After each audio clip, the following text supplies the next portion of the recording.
It's time for Wisdom 31.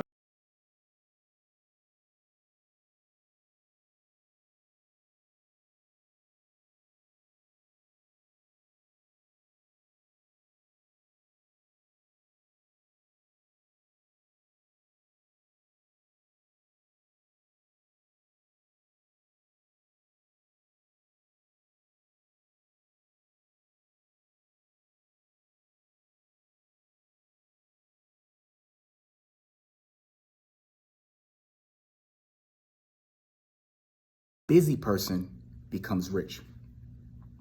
So today I just want you to take this journey with me to becoming wise and how it has to begin with what Proverbs calls the fear of the Lord.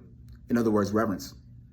It's this healthy respect for God's definition of good and evil. See, the Proverbs often describe good things in our lives. For instance, wisdom. And as you can see, sometimes it will describe bad things like just being downright foolish. They do not always explain whether something is good or bad, but you need to use your own wisdom to decide that. Now, true wisdom is basically learning the boundaries between the two and not crossing them. This is why Proverbs is just so profound, because it kind of walks us through this poetic sequence of actions and consequences. See, for me, as I grew up, I was a latchkey kid. I had a single parent, just a mom, who worked very hard. She worked 2 jobs. So lots of times when I came home from school, she was already at her second job. I had my own routine where I came in and I had a snack, I did homework, and I did chores before going outside. See, but because I knew that my mother was not gonna be home for hours, I did everything in total reverse. I would go outside first, then try to make it back home in just enough time to do homework and to do chores. But I can still remember this day.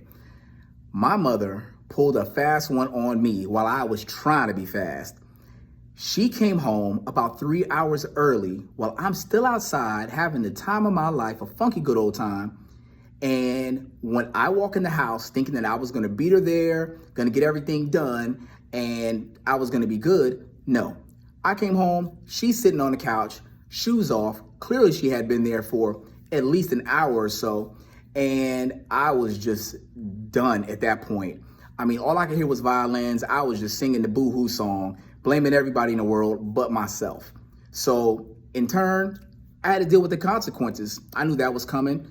It was a punishment. So for me, it was over. See, the foundation of our lives really rests on verse 1, the wise son and the foolish son, which basically equates to wisdom and foolishness, action and consequences. So here's the wisdom key. Wisdom or foolishness is a choice that basically just tells you be mindful about your actions. Because for every action, good, bad, or indifferent, has a consequence. Which one will you choose? Be wise.